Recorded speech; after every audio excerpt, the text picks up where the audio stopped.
Wouldn't it be interesting to see Cypher again? You know he was always right?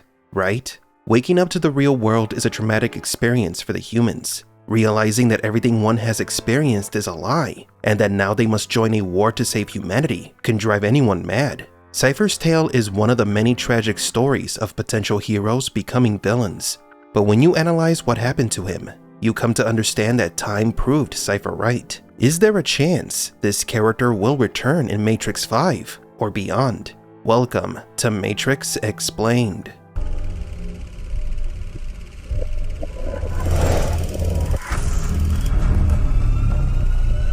Welcome to the desert of the real. Before continuing this video, in celebration of the announcement of Matrix 5, we will be gifting a copy of the hardcover book, the 20th Anniversary Collector's Edition of the Matrix comic books. This graphic novel collects all 28 incredible stories from the Matrix, telling the events before, in between, and after the original movies, plus some original creative stories, such as an alien invasion and a little girl who could see beyond the simulation. If you want to participate in this giveaway, all you need to do is subscribe to this channel and tell us in the comments which is your favorite Matrix character and why.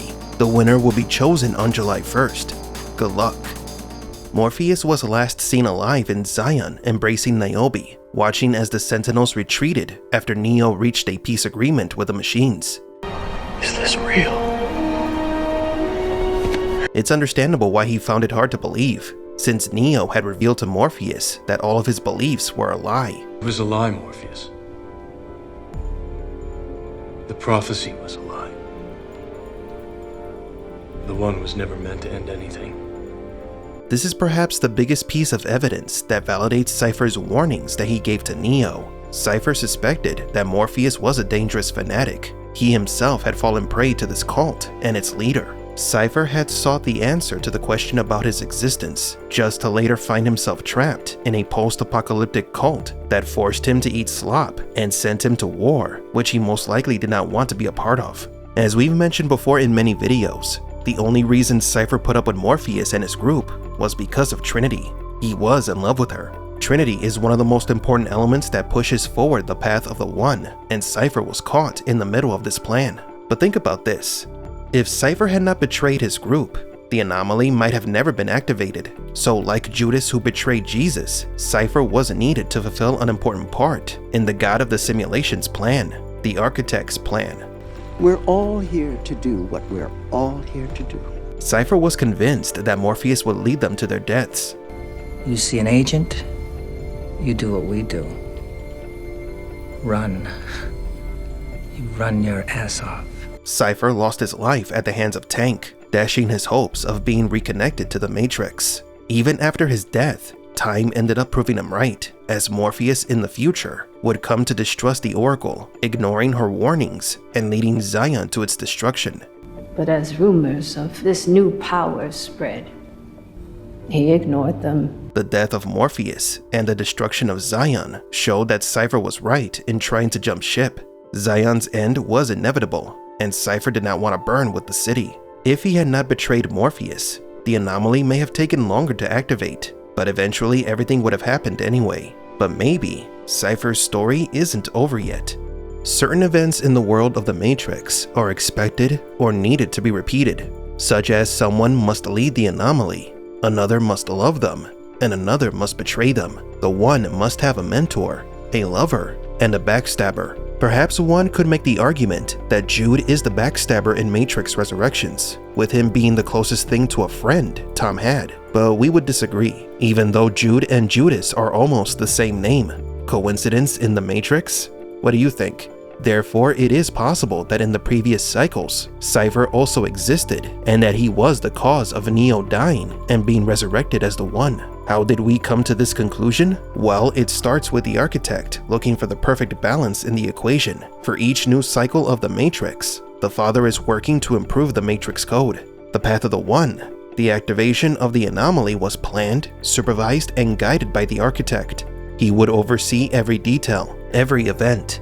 Every step that Neo took in his life was controlled by the father and mother of the simulation. Your life is the sum of a remainder of an unbalanced equation inherent to the programming of the Matrix. Understanding the architect's words, he had complete control over everything that happened to Neo. And not only that, the simulation has been repeated so many times that the architect has lost count. The father did say that there were 6 versions of the Matrix, but in reality, there could have been 6 million versions.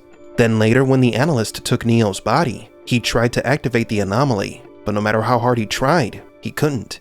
The analyst discovered that Trinity was needed to activate Neo's powers, but Cypher was also needed. That's why we believe Cypher must have appeared in the other simulations as well, serving as the Judas archetype to lead Thomas Anderson to his death and his resurrection.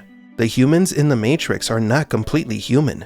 We have clearly established that in many of our videos. They are half machine, half human hybrid clones. Since they are clones, the architect can maintain consistency in each version of the Matrix. For the architect to find the stability and the balancing of the Matrix, he needed to maintain a set course where elements are repeated, which included repeating events that lead to the emergence of the One, to which again, Cypher is one of those elements. The Matrix Resurrections brought many new revelations, including the vindication of Cypher. The warnings he gave to Neo were not unwarranted. Cypher may be as important as Morpheus and Trinity, as he warns Neo that the machines aren't the only thing to be afraid of.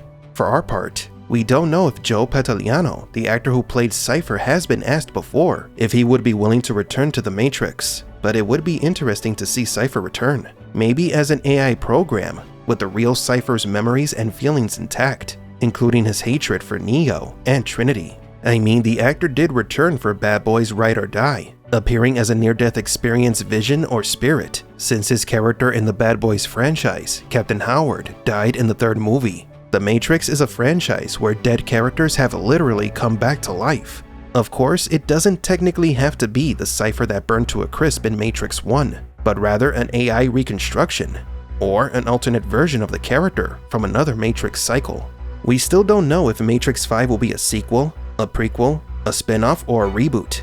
If by any chance it's a reboot, maybe Cypher plays a more important part, going from a potential hero to a disillusioned villain, and his life philosophy inspires a human civil war. But do you agree? Would you like to see Cypher reunite with Neo? Or would you rather see a prequel to Mr. Reagan's story? Back to the Matrix, where the lines fell true. Walking through a dream where the skies weren't blue. In this real life nightmare, I'm just a pawn. Goddamn you, Cypher! Lost in the battle from dusk till dawn. In these empty halls, echoes of a digital love. Trinity of phantom in the world above. Fighting for a cause that I can't even see. In the Matrix was the only place to be.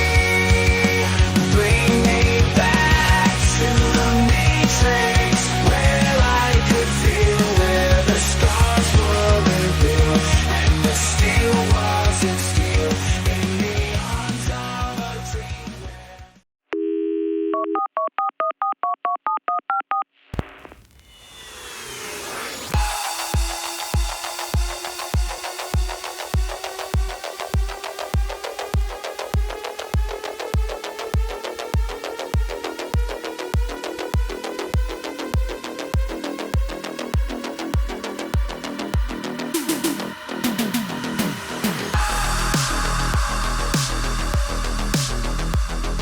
For Matrix Explained, please leave a like and subscribe. And thank you for visiting the Desert of the Real.